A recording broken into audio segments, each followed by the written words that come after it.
everyone, this is Maggie and welcome to another YouTube video. Today, as per the request of some of you on my comments section, we are going to go through my art materials. I found some of you asking both on my YouTube videos and on my TikTok videos what kind of art materials I use, what kind of pens, pencils, even my sketchbook. So I decided to put together a little video showing you what art materials I use, where I got them, just a bunch of information that I think maybe you guys would appreciate. I don't know how long this video is going to be. I do use a lot of different art materials, but I'm going to try to show off the ones I use the most and the ones I think are the most important when I'm making my art. So yeah, without further ado, let's get started. Also, sorry if my voice sounds a little weird. It is allergy season and I am struggling right now. Okay, so first things first, we're gonna start with my sketchbook. Obviously, I don't have an opened one here, but I'm sure we can use this one. So this sketchbook is one I've been using for a while now. This is a Talens art creation sketchbook. It's an A5 sketchbook with 80 sheets and around 140 grams per page. This is like a pretty decent sketchbook. I haven't had any issues with it, and I find it is really good for making chunky sketchbooks because this is a stitched bound sketchbook. What does that mean? The pages are not glued to each other, they're like stitched together. So when you're making stuff that will make your sketchbook super chunky, even if you're careful, things can absolutely come undone, and watercolors will start to dilute the glue that holds the pages together, and then pages will start coming off. I've had that issue with other sketchbooks that I've used before, but not with this one. This one has been treating me very well, and I've been buying it for most of my sketchbooks since like 2019, and it's been just treating me really well. It's also a pretty cheap sketchbook. I buy it locally. I don't usually buy art materials online. I usually find it for around $6 to $7. There are some with like prettier covers and like with patterns and glitter and such. I usually just get the black ones so I can customize them, but I have been thinking about getting ones in color. But I don't think they're more expensive than just the ones in black. The only issue I have with these sketchbooks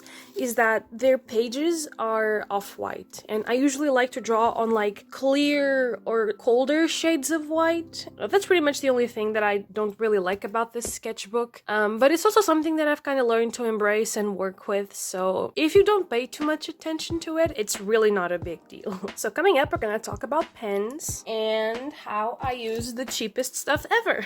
So these are just the pens I use. They're just simple ballpoint big pens. You can find them anywhere, at the dollar store, in some stationery stores as well. It's just like very bare bones, just ballpoint pens. They're not anything special. They're really just the cheapest ballpoint pens you can get. Of course, like I do like Bic. They're like a very decent brand for ballpoint pens, especially their crystal line. But obviously, like, these are just normal ballpoint pens. You can get them anywhere. They're really good for sketching if you would like to get a break from the usual graphite pencils and start to freehand stuff more often. And I also use them a lot to do guidelines over my pencil sketches, so I can later on color them in and line them with a black gel pen, which is what I usually do for my more worked on pieces. You guys saw me doing that on the video I made about Absalom and making that whole spreadsheet. And yeah, that's just pretty much it. I like to have them in different colors because, again, versatile, you can do a lot of stuff with them. And something I really like to do, which is a little trick, is when you pair these with alcohol markers, usually the alcohol markers tend to dilute the ink of the pen, so you can create some really cool effects with mixing in various inks and then diluting them together to form different colors. I'm gonna try to find some examples of when I did that and just put them up on screen so you can see what I'm talking about. Just do a lot with little. It's a very nice creative exercise you can do. Next up is something some of you guys have been asking me about on my TikTok. Some of you guys who have seen me drawing either on Instagram, on TikTok, you guys have seen that I first do the line art over the sketch, erase the sketch, and then color stuff in. Apparently, that's not how you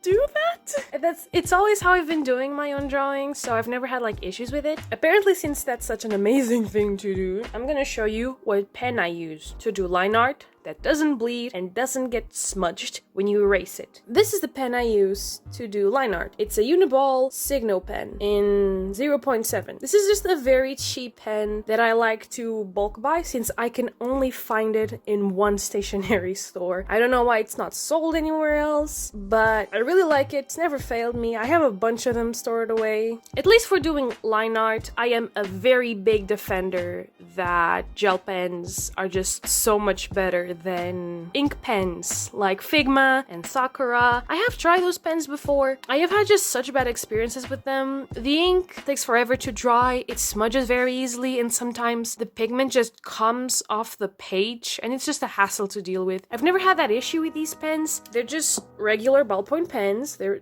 just very simple. They don't smudge, they don't bleed. You can just paint whatever you want on top of the line art and just they have been extremely good to me these past couple of years, and I would recommend anyone who wants very good, shiny, clean black line art to get these. Obviously, they have them in like a bunch more colors. You might know their white variants, which the white gel pens that a lot of people use to give little shiny details to their drawings. They're also very good. But yeah, I just like them a lot. I think they're very good. They've never failed me, and now I'm just telling you guys so you can use them yourself. As for pencils and like erasers, I don't know what to tell you. They're just like very cheap stuff. These are like the most common pencils ever. You can like find them everywhere. I particularly like Moped and Staedtler stuff. You can't really see it here because it's been faded from all the use, but they're just very cheap, very normal pencils. You can use them and find them anywhere. The erasers are like fine. Usually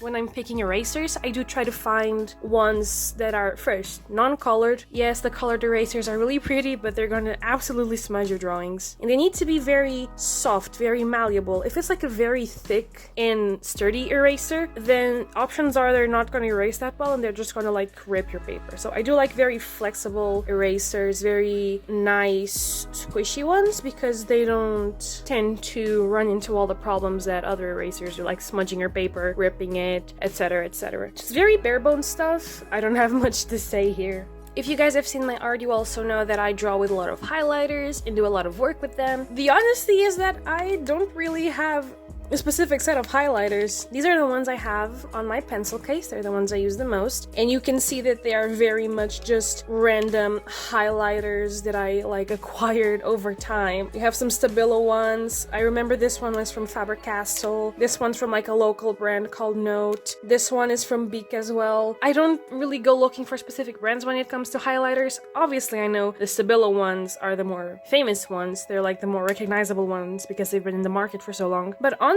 anything will do. These are just cheap ones I had at home from days buying materials for art. For example, these ones are just I bought in bulk when I was still like in high school. They're decent, but they're not like anything special, obviously. Stabilo ones, this was from a pastel colors pack. I bought it just because they were pretty, and it was the first time I'd ever seen pastel colored highlighters, so you can tell how old these things are right now. This one is like one of my favorite highlighters, honestly. Faber-Castell makes really, really good highlighters, but they're on the more expensive side. This one, I either found on school or someone gave me on school. It's like the most neon highlighter I've ever seen in my life. This thing just blows every other yellow highlighter I have off the charts. It's extremely bright, and I love it for that. These ones were a different pack of pastel highlighters I bought. Obviously, they're much smaller. They're just thinner ones, but they also worked really well for the time they had. These ones do get dry really fast, so that's the only bad thing I have to say about them. But the good thing is that they are much easier to store than these bulky ones. And that's pretty much it for highlighters. Now, it would be really shitty of me to tell you that, oh, I hate ink pens, and then not mention the ink pens that I have on my pencil case. So,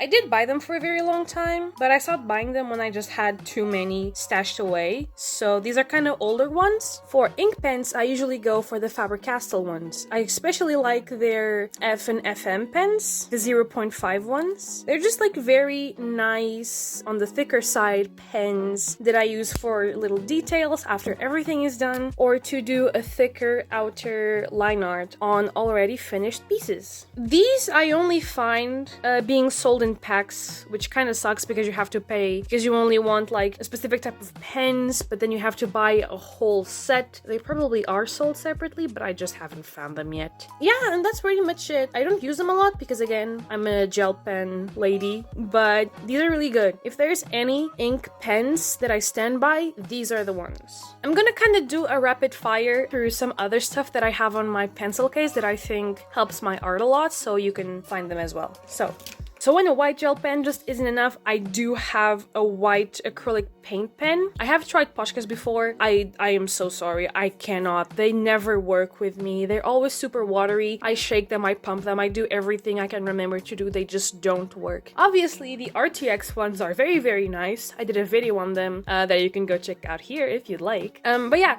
this was a thicker white acrylic pen that I bought just to do a bunch of like little details on my art. They're very, very good. They're like, I think they're kind of on the more expensive side, but honestly, for the price and for the amount of other troubles that I've had on other pens, it absolutely paid off. These things are very, very nice. They're sturdy. They're thick. They have a lot of ink inside. You can even see how much ink is left in the pen here. It's just very, very nice. It's been treating me really, really well, and once I have this one finished, I'm absolutely buying another one. Something else I really like to have on my pencil case is just stray color pencils, because they're really good to do little details and doodles on a page. For example, these are all pencils that I've had like since my high school days, just packs we bought on a whim for school. And then I have these more special ones. This is one of those multicolored pencils, like the tip has a bunch of colors, and it's just really, really goofy to do some sketching, some stars or flowers to decorate a page. It's just been lots of fun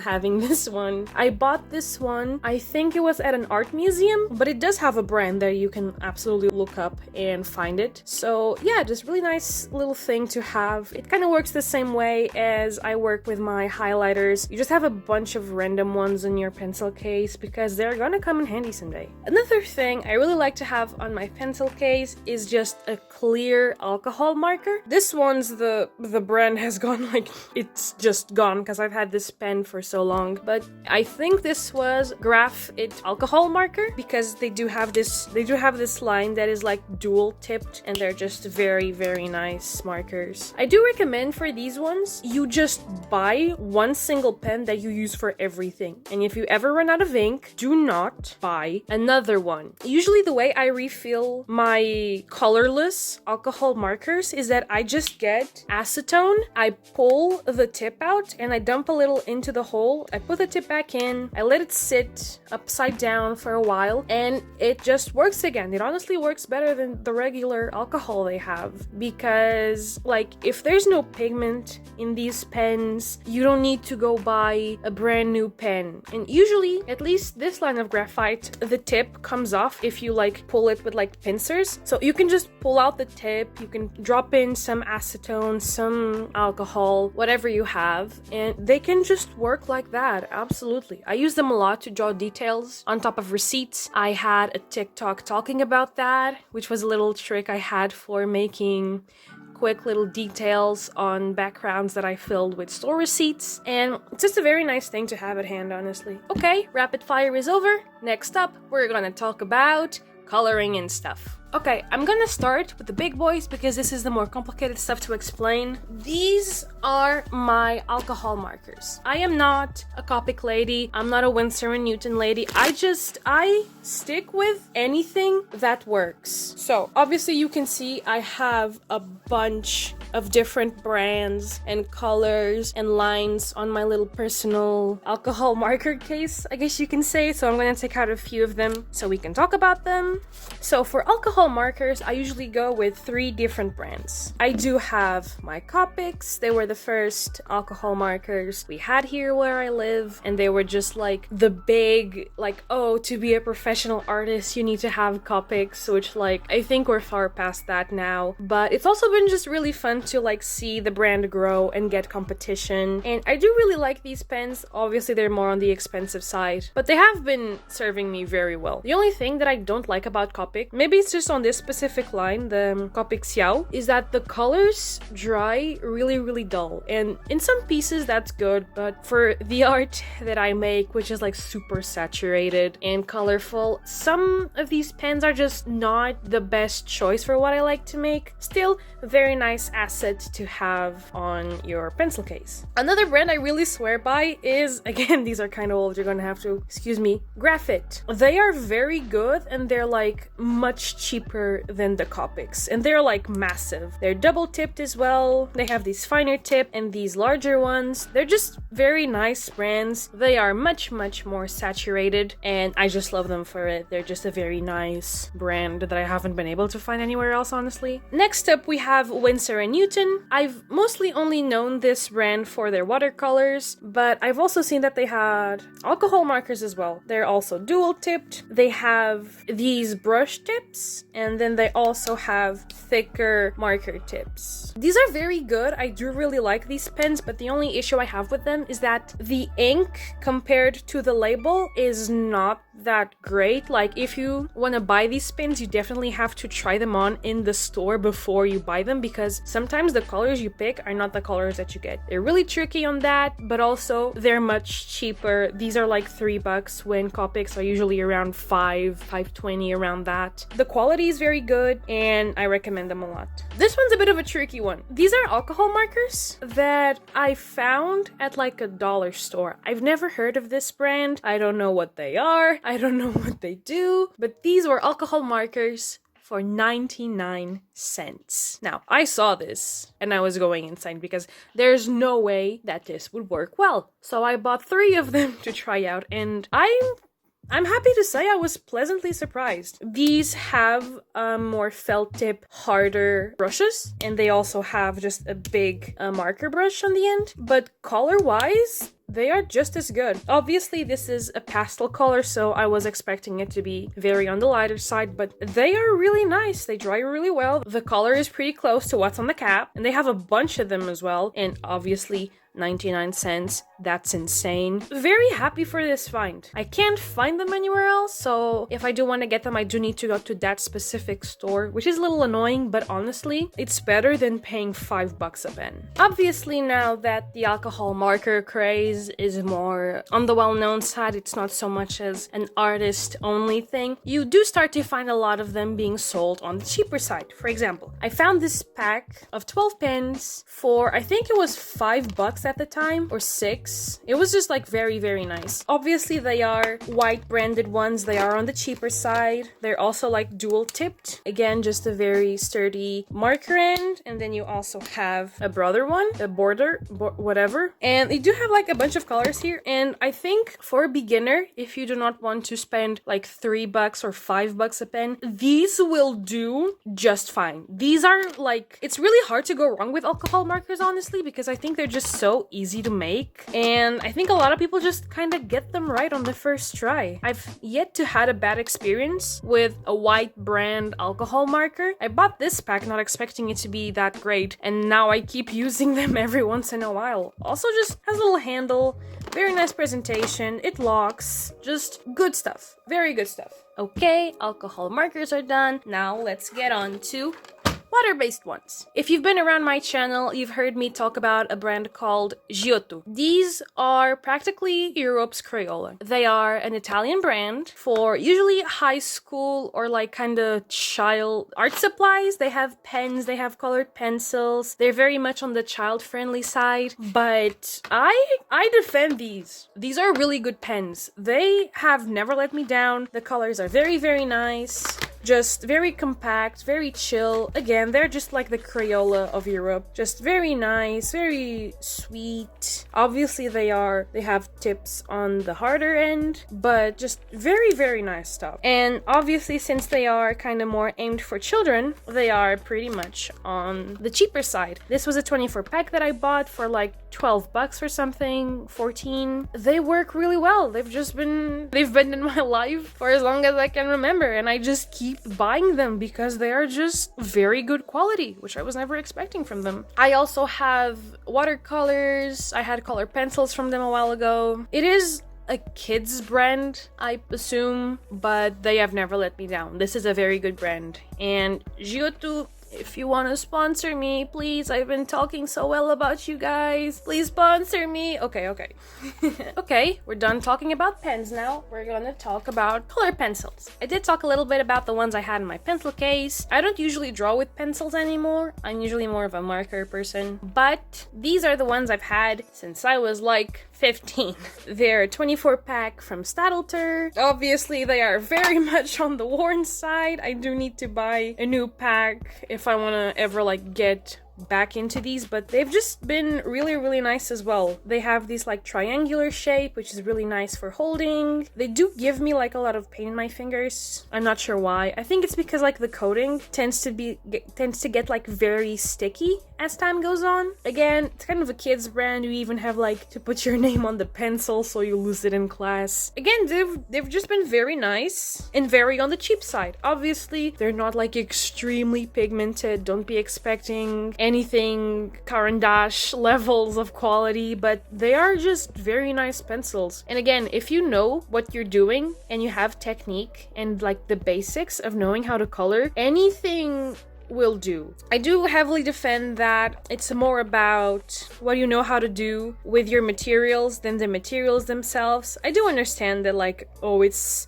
cute to have like those expensive packs and being able to show them off and feel all professional. But if people are only starting, or if they just do not have the money to afford a pack of pencils that cost like 50 or 70 bucks, the dollar store and the children's section stuff is very much worthy. Like, this is good stuff. Obviously, you do need to know what you're doing with them, but they are absolutely perfect. They will suffice you. Now, that is also extremely hypocritical of me because I do have a big, expensive colored pencils box. These were a gift that I got on Christmas. I did not buy these because I would not have bought a giant 72 pencil case for me. I don't work with pencils, but I don't think my family knows what to give me sometimes, and they just saw a big massive box and they bought it for me, which I am not going to be stupid. I am extremely thankful that I was able to have the opportunity to have pencil collection like this. Not everybody can have these things, but I just feel sad because I don't really use them a lot. So here you have them, just a bunch of very nice. These are professional brand. These are extremely pigmented. I've worked with them before, done some things with them. They are very, very nice pencils. Again, just more of them. Very nice. That's really satisfying. But I just feel bad because they're like at the bottom of my desk, just stashed away under all the other stuff that I use, and I just feel really bad about it, you know? Maybe one day I will give them away to someone who will use them more and just get more use out of them, but until then, they will still stay with me, and I'll see what I'll do with them. And last thing I want to talk about color pencils is that I do have my own little stash of stray color pencils and stuff like that. Obviously, these are stuff that I've had since I was a kid. For example, I've had these ones that are like in metallic colors and they have a really cute effect on paper. I've had these pack of like neon colored pencils for a while. I bought them at a discount on a stationery store. I have another one of those cute pencils with like a bunch of colors as well. Again, this is the stuff I use more. I really like to use stray color pencils, just stuff I find on the floor sometimes. Like, all these are different sizes and shapes and colors. I'm not extremely picky with stuff like this because, again, it's not my main form of coloring and stuff, but very good, very nice. They've been serving me really well. Okay, now I'm gonna try to see what else I can show you guys because I don't use a lot of materials to draw. I'm more on the collage and scrapbooking part of filling in my pages, but but I will try to show you guys other stuff that I have. I do obviously have a little box of watercolors. I got these for high school, for my art-oriented classes. These are all Winsor & Newton ones, just very like basic colors, I guess. I don't use these a lot because, again, I don't do watercolors a lot. They've been really good. They are a little expensive. That's why I don't have like everything filled out, obviously. A lot of these came with a smaller basics pack that I later on for classes started buying specific colors to add on to. For example, I remember buying this red. I bought this blue by myself. I had to buy one of these greens as well. Just stuff I specifically got for class that I haven't really been able to use, unfortunately. I do want to start using more mixed media. And when I mean mixed media, I don't need just collages. I mean acrylic paints, oil pastels, just anything like that, because I do have a big stash of those art materials just sitting somewhere in my room because I haven't used them since I left college and since I left art school, since I got so used to just using markers and whatever I have on my pencil case. But yeah, they're still here. I still love them a lot. They did a lot of good things for me, and yeah.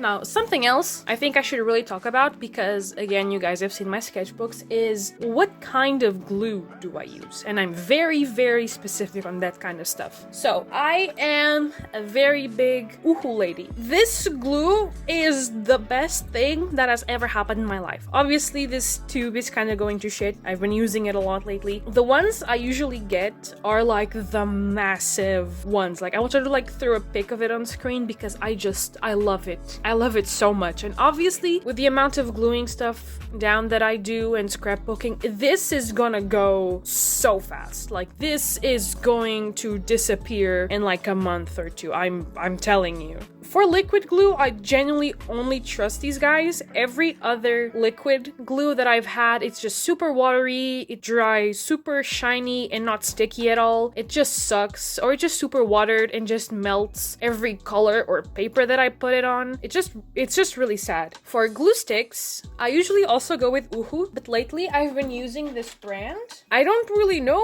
what this is. I think it's kind of white brand as well. My mom bought it for me because it was a really big stick and she couldn't find the heyoo ones. Very nice, very like generic glue. Been working really, really well for me.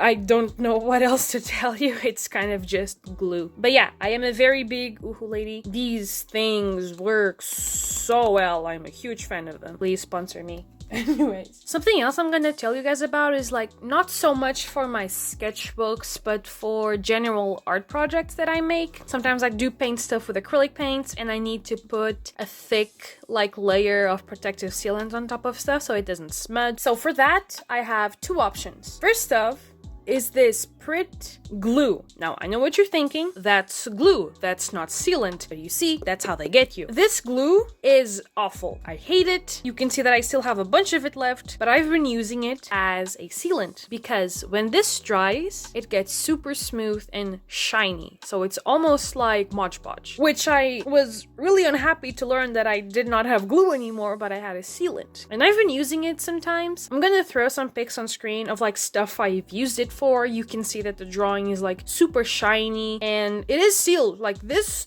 actually works. The only bad thing that I have about this is that since the glue is water-based, it can reactivate stuff like watercolors, or if you have like watercolor pencils, they will get activated by this glue if you like try to spread it a lot and just smudges the drawing, which has happened to me before. Not to a massive degree, but it has happened. The second option for sealant is this really big Liquitex spray. I usually only use this if a piece I'm doing is like really big or if I'm going to be touching it a lot. For example, I had this jewelry box that I painted black and put some stickers on, and I knew I was going to be touching it a lot, unzipping it, opening, closing it, whatever. And so I painted everything and then I sprayed it down with this sealant. And it works. It's really good. Obviously, I don't use this a lot because you do need to be in a very well ventilated area. You need to wear a mask and goggles, gloves, because this stuff can be very toxic. And if you do get one of these, I do urge you to wear a mask to be in a very well ventilated area because this is not good for your lungs. I promise. But it does do the job. That's just pretty much it. I don't have a lot of stuff to say about this because I bought it a very long time ago. Like, the bottle is like it's still almost full. This is how like little I use it, but the few times I have used it, I've only had good things to say about it.